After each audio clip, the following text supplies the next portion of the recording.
There comes a point in your life where you got to say, enough is enough. Because too many of us are walking around carrying chains that people put on us. You're stressed out because of what they said. You're discouraged because of how they treated you. You've allowed their opinions to shape your identity, their rejection to dictate your confidence, and their approval to determine your peace. But hear me when I say this. Your spirit does not belong in their hands. God didn't breathe his life into you so somebody else could control how you feel, how you think, and how you move. The enemy knows if he can't kill your gift, he'll distract your spirit with people who try to drain you, manipulate you, and keep you bound. This is the season where you rise up and reclaim your spirit. Stop letting their gossip break you. Stop letting their jealousy shake you. Stop letting their bitterness infect you. You've got to guard your spirit like it's treasure, because it is. And when you finally break free from people's control, that's when you'll step fully into the power and the purpose God put inside of you. Your identity comes from God. Not people protecting your peace, it's protecting your purpose. Not everyone deserves access to your spirit.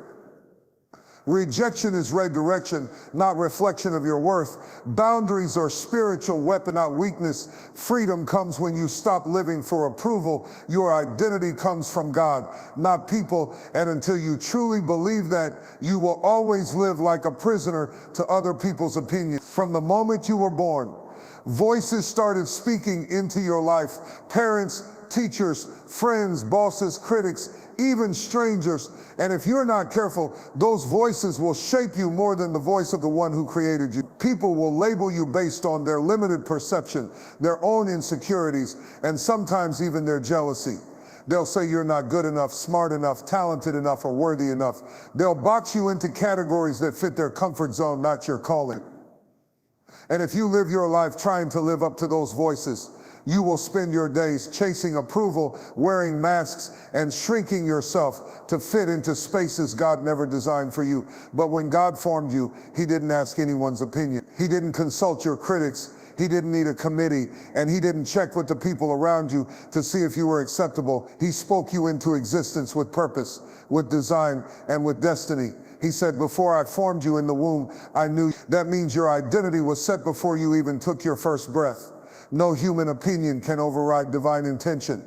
People can comment, but they cannot create.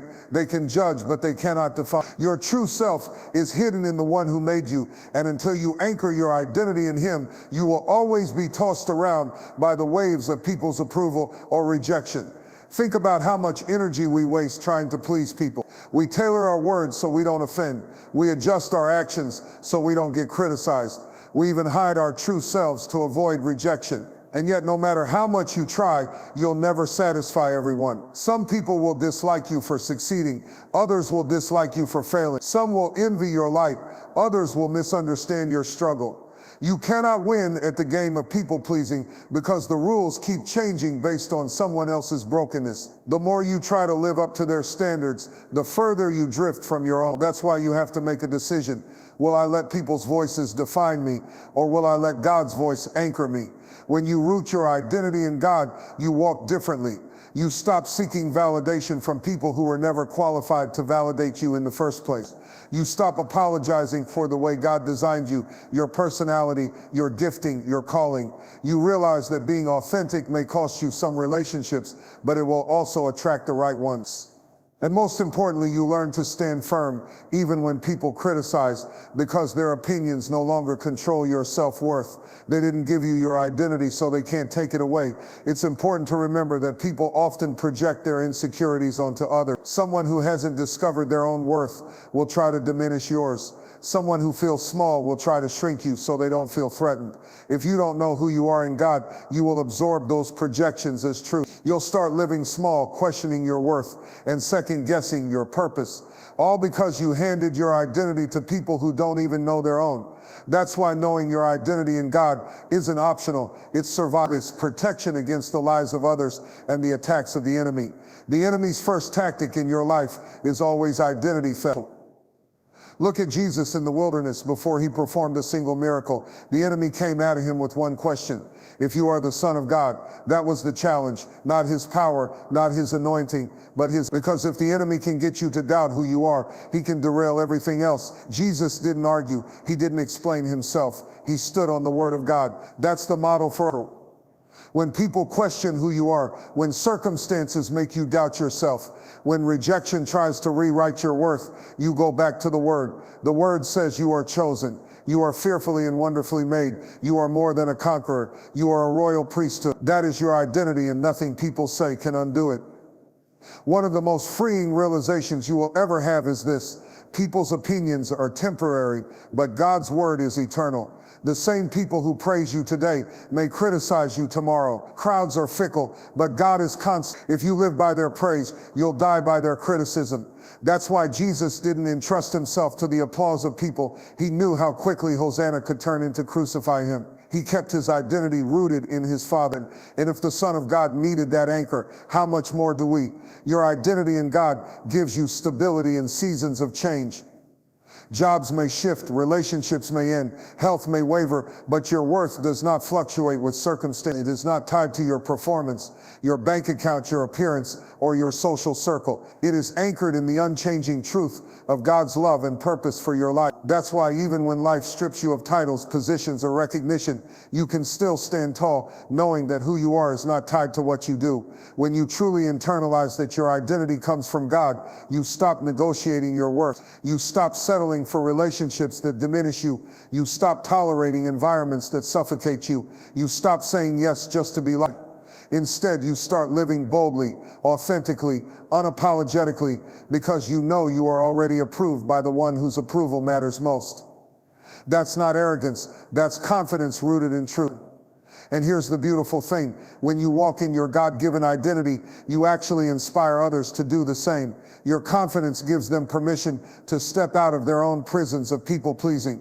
Your authenticity breaks chains for those who are tired of wearing masks. When you know who you are in God, you become a mirror for others to see what's possible when you stop letting people define you. So the next time someone tries to put a label on you, remember, labels come off, but God's identity stays.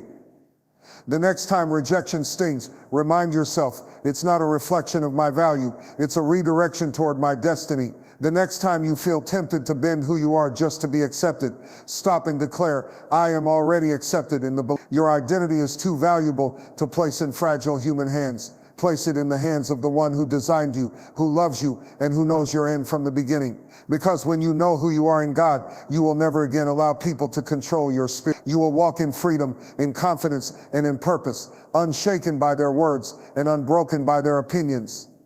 You'll finally be able to say with boldness, I am who God says I am, and that's enough. Protecting your peace is protecting your purpose. You cannot fulfill the call of God on your life if you are constantly distracted, drained, or disturbed by the chaos around you. Peace is not a luxury, it is a necessity. Peace is not weakness, it is power. Because when your spirit is at peace, you can hear God clearly, you can move with focus, and you can walk with strength. But when your peace is disturbed, you lose sight of your purpose. That's why the enemy doesn't always attack you with big tragedies. Sometimes he attacks you with small distractions, nagging frustrations, and people who constantly pull on you, because if he can steal your peace, he can sabotage your purpose. Peace is the atmosphere where your purpose thrives. It's like soil to a seed. A seed cannot grow in toxic ground, and your purpose cannot grow in toxic environments.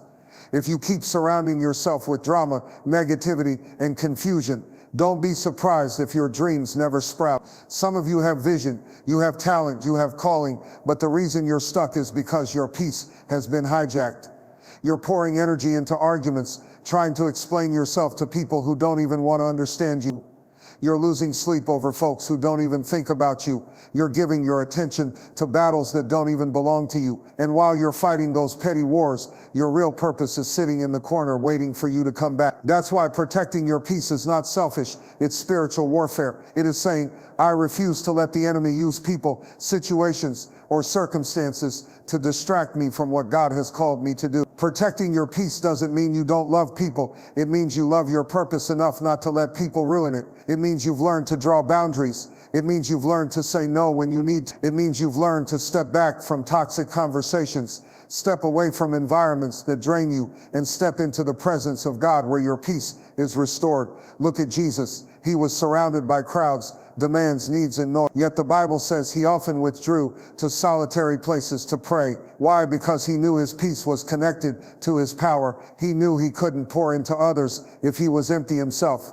If the Son of God needed to protect his peace, what makes us think sometimes the most spiritual thing you can do is walk away from the chaos and rest in God's presence. Sometimes the holiest word you can say is no. Sometimes the most powerful act of faith is not fighting to prove yourself, but trusting that God will fight for you while you keep your peace. Peace is not passive, it's active. It's a decision you have to make daily. People will test your patience. Circumstances will shake your emotions. Storms will rise out of nowhere. But in the middle of it all, you have to choose peace.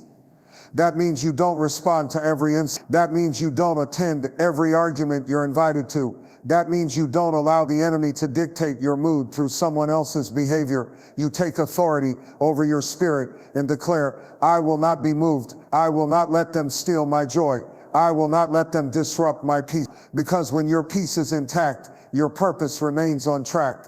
The enemy knows if he can't kill your destiny outright, he'll kill your focus. And nothing kills focus faster than a disturbed spirit. Have you noticed how hard it is to be creative, to be productive, to be visionary? When you're upset, you can't write, you can't plan, you can't build because your mind is consumed with what somebody said or did. That's not coincidence, that's strategy. That's why the Bible says, guard your heart with all diligence, for out of it flow the issues of life. Your heart is the seat of your peace. And if you don't guard it, everything in your life will suffer. Protecting your peace sometimes means letting go of toxic people, letting go of old grudges, letting go of situations you can't control. As long as you're holding on to bitterness, you will never have peace. As long as you're trying to fix people who don't want to be fixed, you will never have. As long as you're fighting battles that God never assigned you to fight, you will never have peace.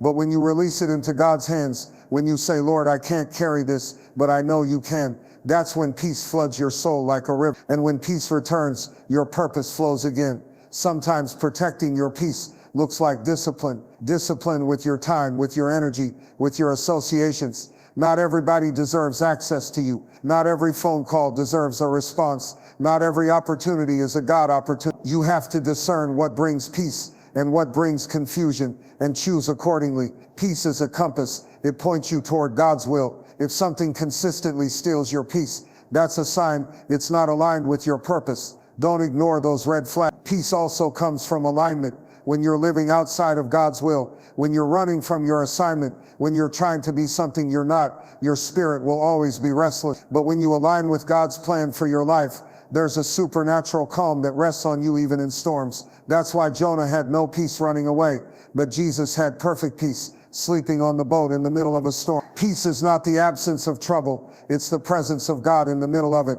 And when you protect that presence, you protect your purpose. Never underestimate the value of peace. Some of you are praying for money, for connections, for platforms, but what you really need is, because peace is what allows you to enjoy the blessings when they come. Peace is what gives you strength to handle success without breaking. Peace is what sustains you when the spotlight fades. Peace is what keeps you from losing your mind when life gets overwhelming. Peace is priceless. That's why you must protect it at all costs. So make a decision today. Protect your peace. Don't let gossip rob you. Don't let bitterness bind you. Don't let distractions drain you. Guard your heart, guard your mind, and guard your spirit. Because protecting your peace is not just about feeling calm. It's about securing your destiny. It's about making sure nothing and no one can stop you from walking fully into the purpose God has ordained for your life. When you learn to protect your peace, you are unstoppable. You may face storms, but you won't be shaken. You may face opposition, but you won't be moved. You may face criticism, but you won't be broken, because your peace will anchor you, sustain you, and propel you into the very purpose God created you to. Not everyone deserves access to your spirit. Your spirit is the core of who you are. It is the breath of God that gives you life, the essence of your identity, the place where your dreams, faith, and purpose live. When you open yourself up to the wrong people, you allow them to speak into your spirit, to influence your emotions, to drain your energy, and to shape your direction. That's why you can't give everybody a seat at your table, because not everybody has the maturity, the intention, or the purity to handle what's inside of you. Some people will take what you share and use it against you. Others will feed off your light, but never pour back into you. And if you're not careful, you will find yourself spiritually bankrupt, because you gave unlimited access to people who were only supposed to have limited access. There are different levels of relationship, and wisdom is knowing where people belong in your life.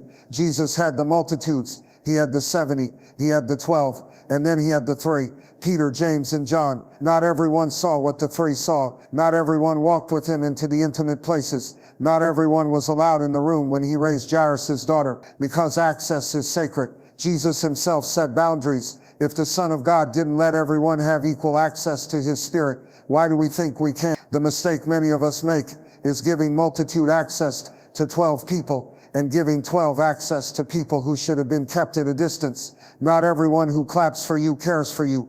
Not everyone who smiles at you has your best interest at heart. Some are sent to distract you, some are sent to drain you, and others are simply not meant to go where God is taking you. Your spirit is like a vault, and inside of it is treasure, vision, creativity, peace, joy, faith. All of these are jewels that God placed within you. But when you give unrestricted access to the wrong people, they will rob you blind. You'll wonder why you're always discouraged, always doubtful, always tired, always heavy. It's because you've been letting the wrong people make withdrawals from your spirit without ever depositing anything back. And here's the truth. Leeches don't stop sucking until you cut them off. You got to discern who is feeding your spirit and who is depleting it. Discernment is a spiritual tool. It's the ability to see beyond what people say and look at the fruit of their action. Do they lift you closer to God, or do they pull you farther from him? Do they encourage your purpose, or do they make you question it? Do they bring peace, or do they bring confusion?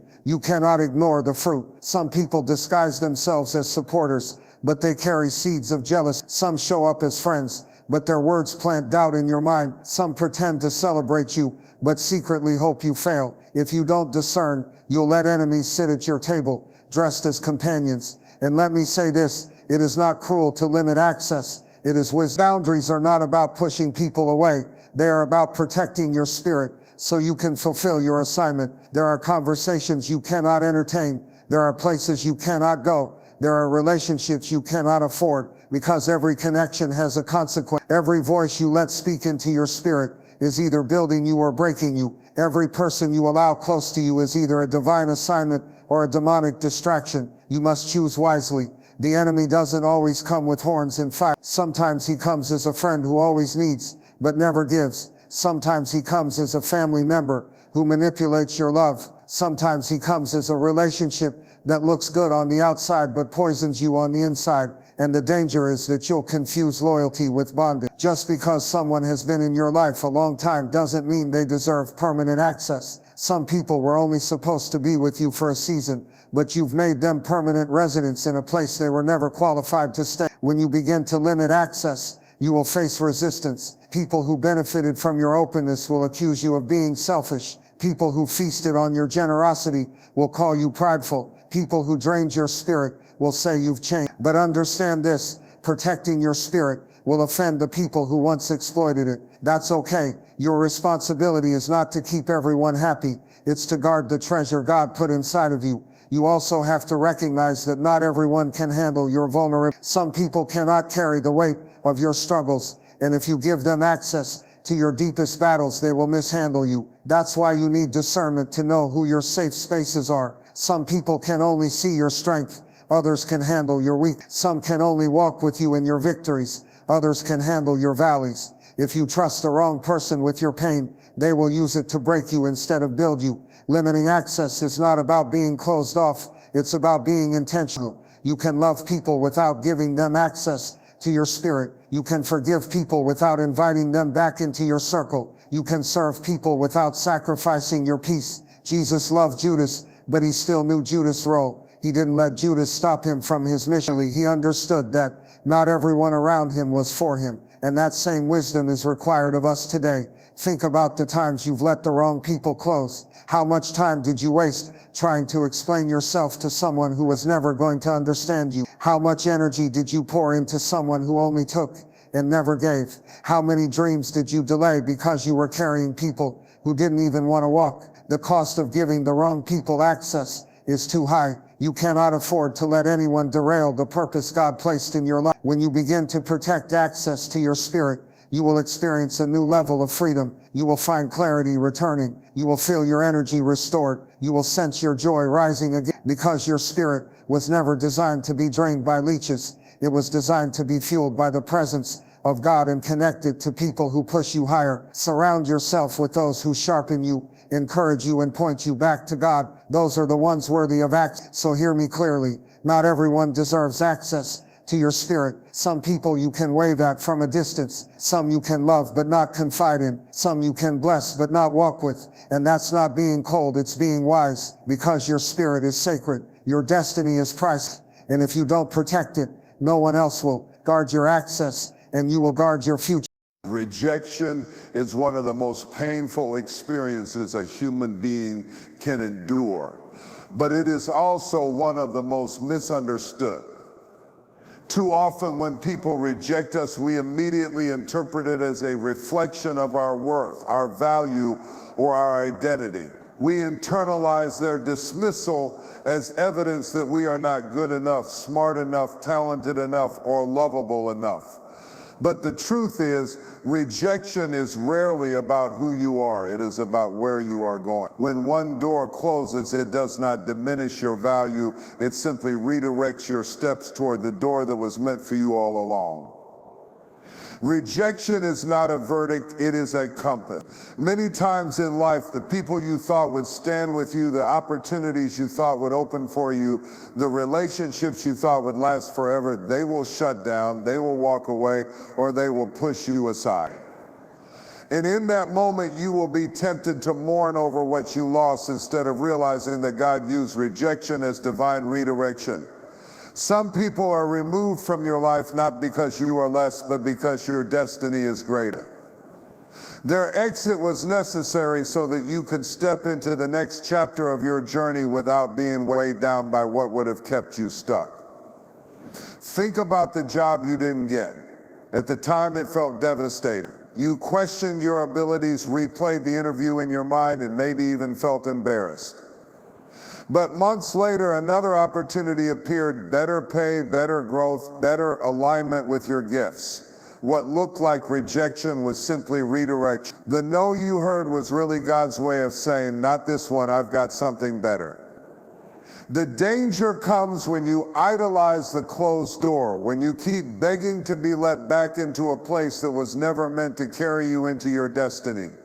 Rejection is also a pruning process. In nature, pruning is when a gardener cuts off branches that are dead or unfruitful in order to make space for new growth.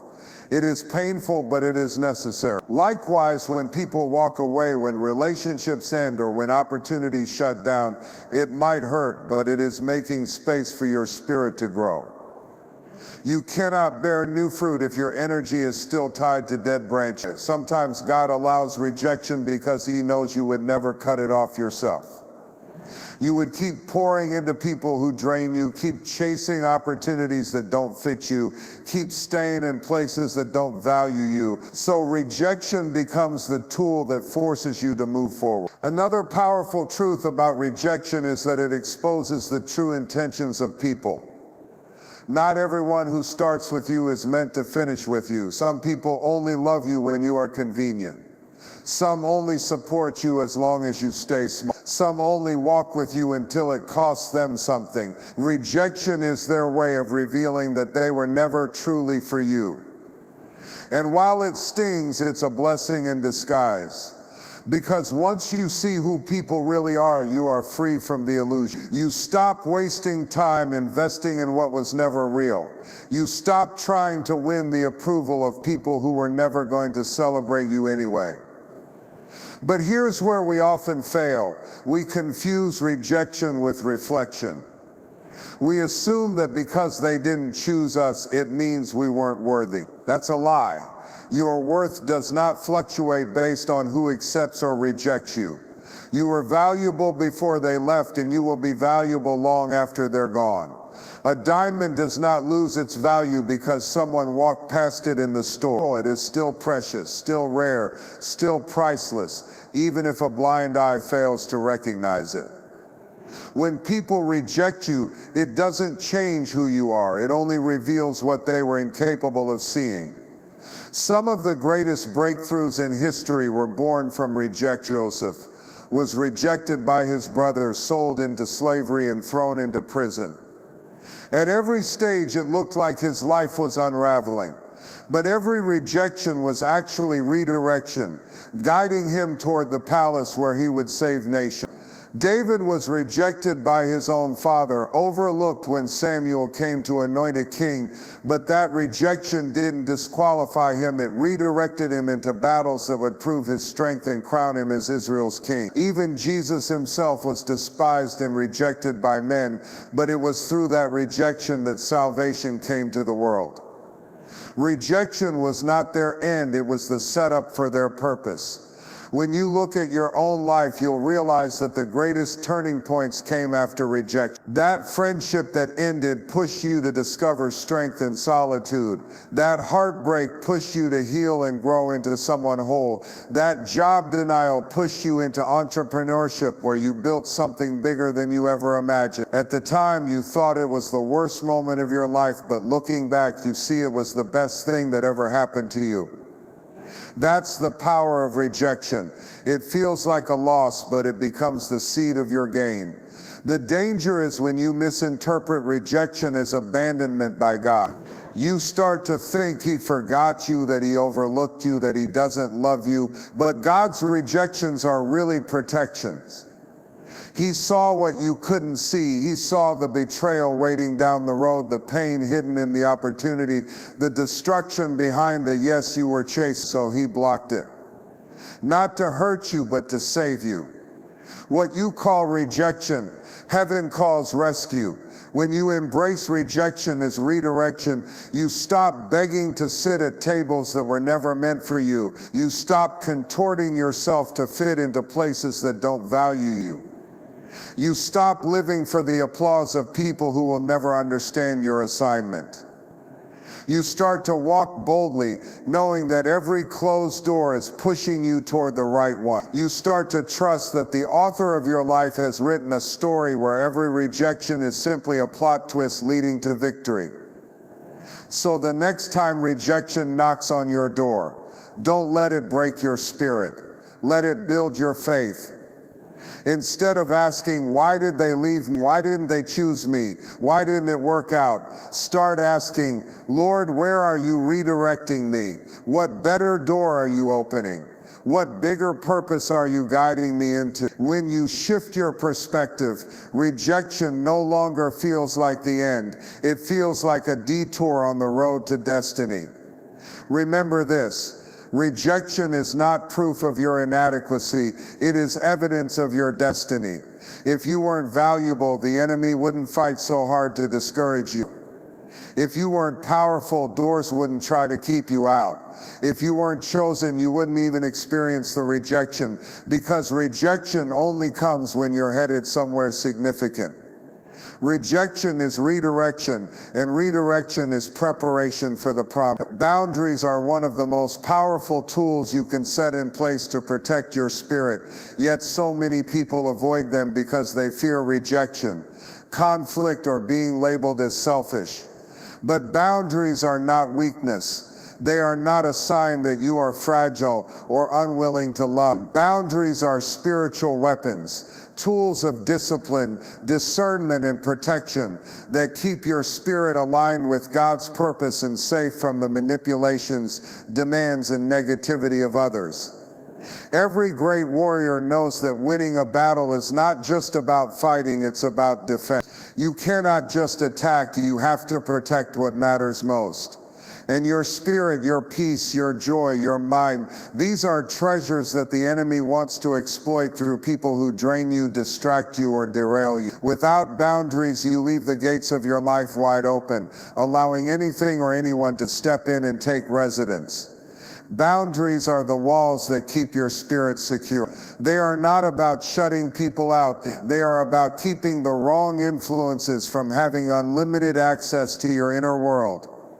So many people live exhausted not because their calling is too heavy, but because their boundaries are too weak. They say yes when they should say no. They keep giving when they are running on empty. They allow others to dump their pain, their drama, their criticism, and their manipulation into their spirit. And then they wonder why they feel drained, resentful, and defeated. The truth is, God didn't call you to be everybody's savior. He called you to walk in your assignment, to carry your cross, to run your race. And you cannot fulfill that assignment if you are constantly weighed down by burdens that don't belong to you. Boundaries are not selfish. They are stewardship. Even Jesus set boundary. He healed multitudes, but he also withdrew to lonely places to pray. He loved deeply, but he didn't entrust himself to everyone. He chose 12 disciples, not 100. He even rebuked Peter, saying, "Get behind me, Satan," when Peter tried to derail him from his purpose. If the Son of God needed boundaries, how much more do we? Jesus understood that without boundaries, his mission could be compromised.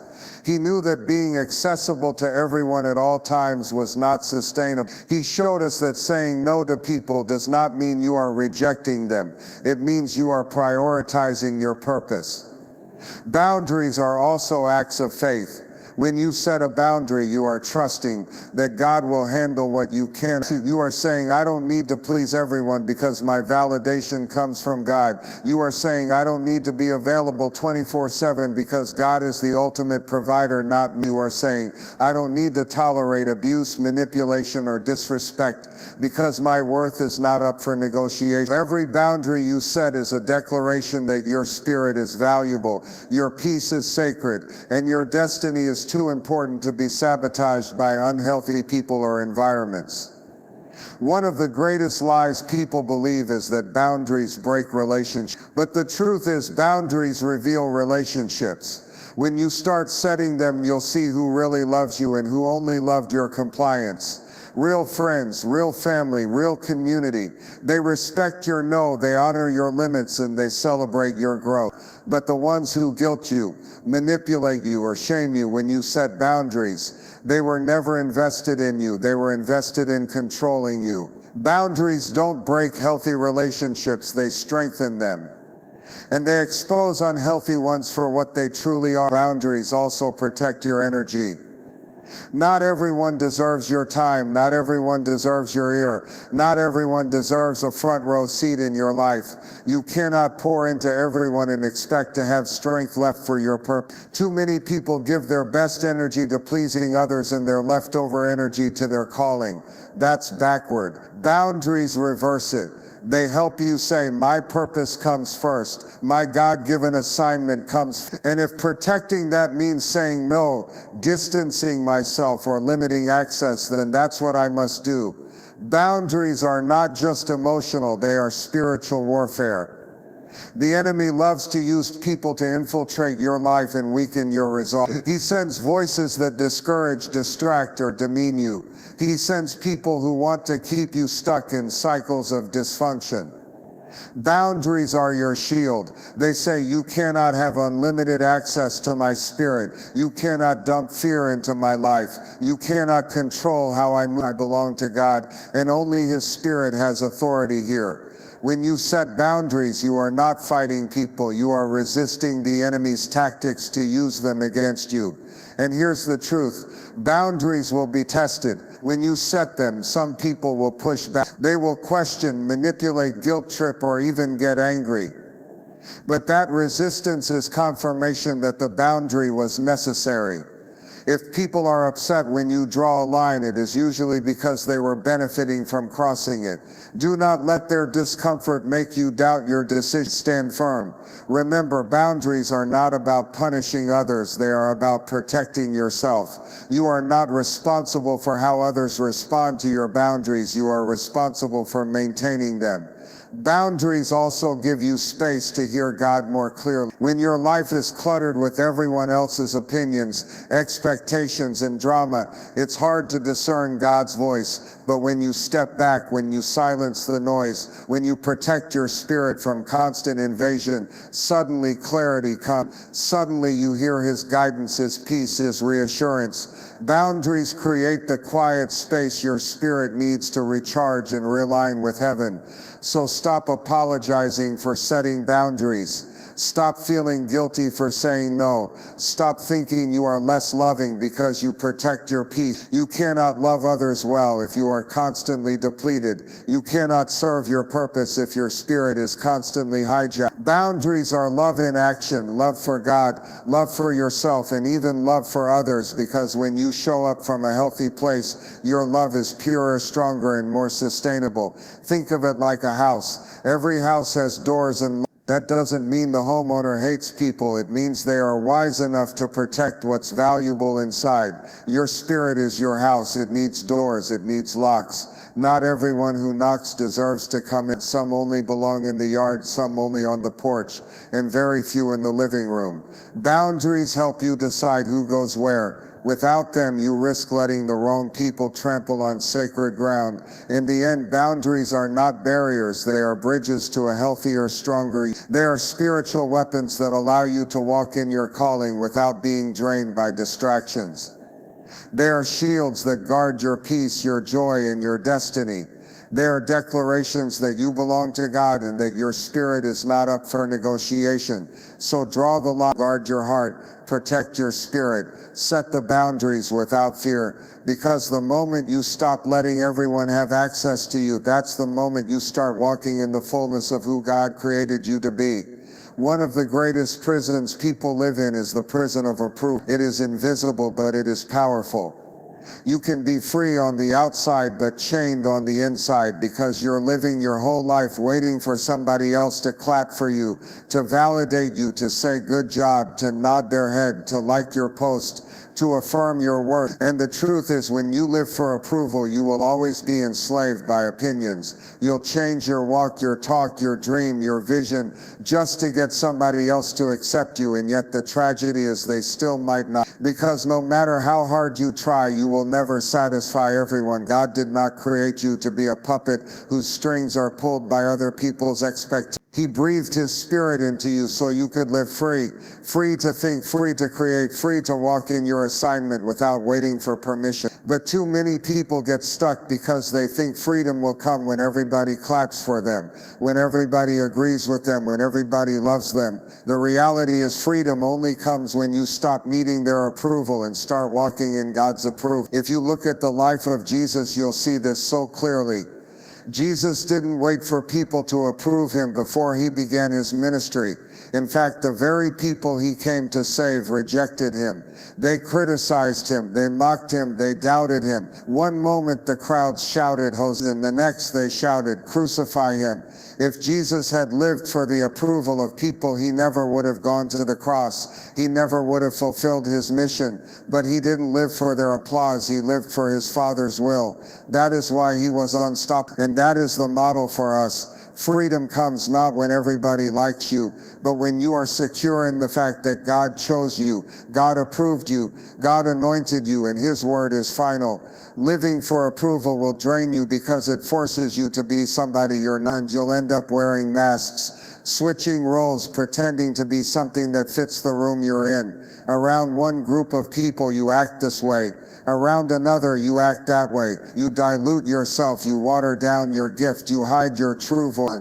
And little by little, you lose the very thing that makes you powerful, your authenticity. God cannot bless who you pretend to be.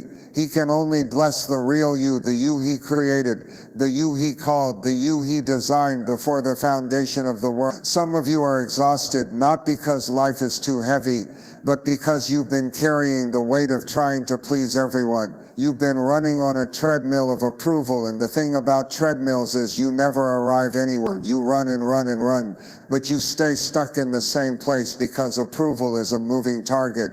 People's opinions shift like the wind. They'll love you today and hate you tomorrow. They'll cheer you when you succeed, then resent you when you surpass them. You cannot anchor your worth in something that changes every day. That's why freedom comes when you anchor yourself in the one who never changes. When you know who you are in God, no rejection, no criticism, no silence can take away your confidence. Freedom is when you can say no without guilt, when you can say yes without fear, when you can stand in your truth without shrinking to make others comfortable. Freedom is when you can lose people but never lose yourself.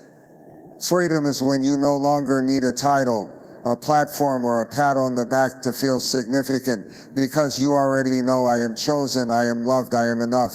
Living for approval also limits your destiny, because you'll only go as far as others allow you. If their comfort zones define your moves, then you'll never step into uncharted territory. Think about it. Every innovator, every leader, every world changer faced opposition. People told them they were crazy, foolish, but if they had waited for approval, we would never have the breakthroughs, inventions, or progress we see today.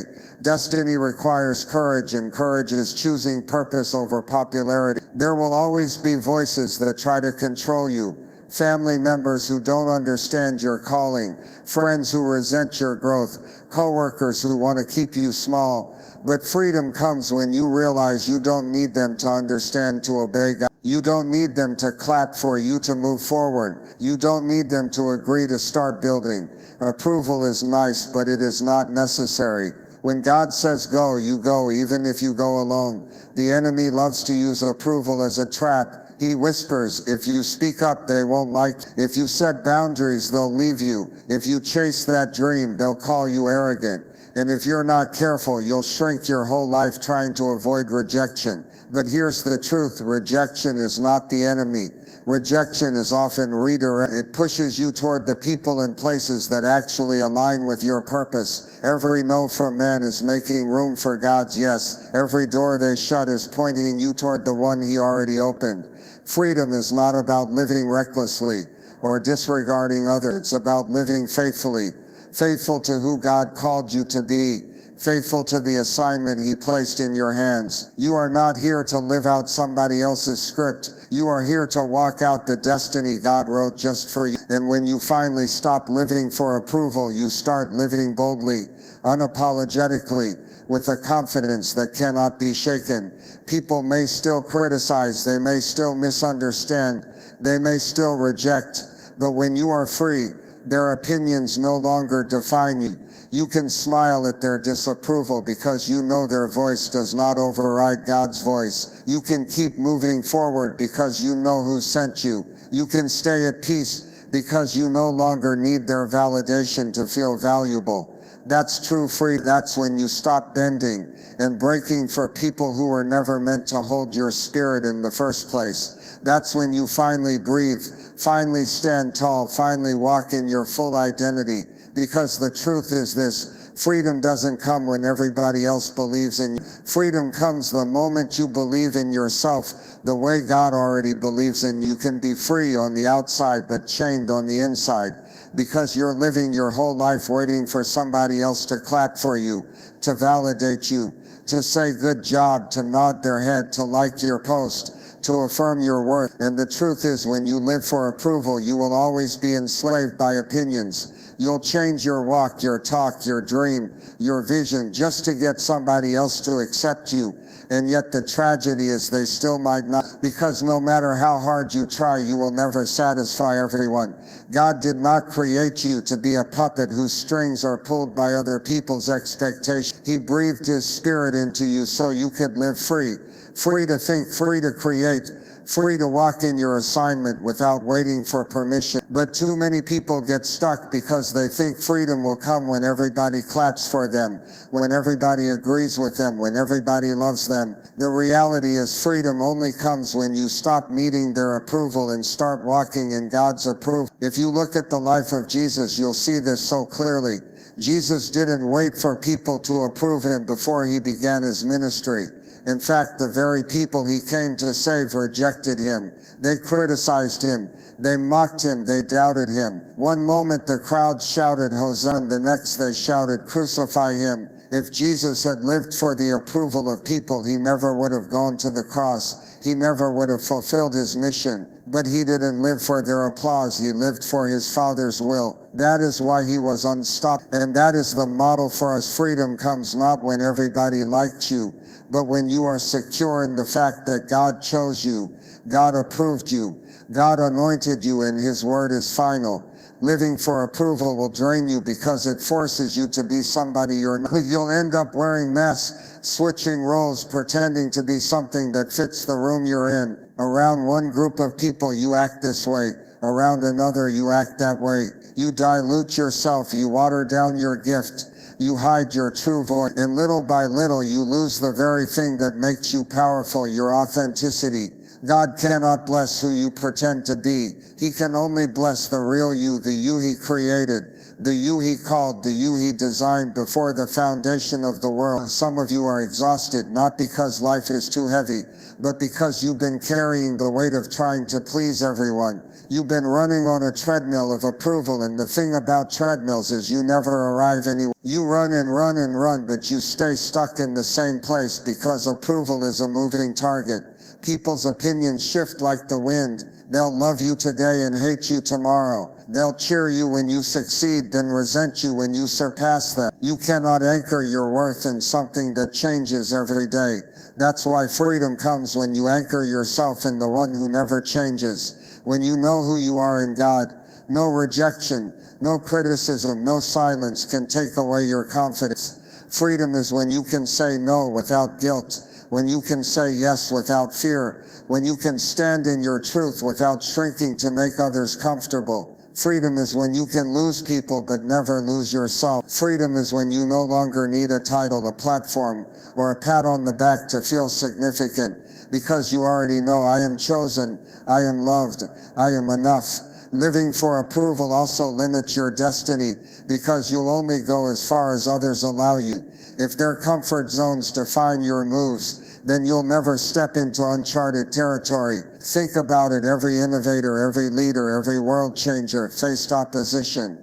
People told them they were crazy, foolish, out of touch. But if they had waited for approval, we would never have the breakthroughs, inventions, or progress we see today. Destiny requires courage, and courage is choosing purpose over popularity. There will always be voices that try to control you. Family members who don't understand your calling, friends who resent your growth, co-workers who want to keep you small. But freedom comes when you realize you don't need them to understand to obey God. You don't need them to clap for you to move forward. You don't need them to agree to start building. Approval is nice, but it is not necessary. When God says go, you go, even if you go alone. The enemy loves to use approval as a trap. He whispers, if you speak up, they won't like you. If you set boundaries, they'll leave you. If you chase that dream, they'll call you arrogant. And if you're not careful, you'll shrink your whole life trying to avoid rejection. But here's the truth, rejection is not the enemy. Rejection is often pushes you toward the people and places that actually align with your purpose. Every no from man is making room for God's yes. Every door they shut is pointing you toward the one he already opened. Freedom is not about living recklessly or disregarding others. It's about living faithfully, faithful to who God called you to be, faithful to the assignment he placed in your hands. You are not here to live out somebody else's script. You are here to walk out the destiny God wrote just for you. And when you finally stop living for approval, you start living boldly, unapologetically, with a confidence that cannot be shaken.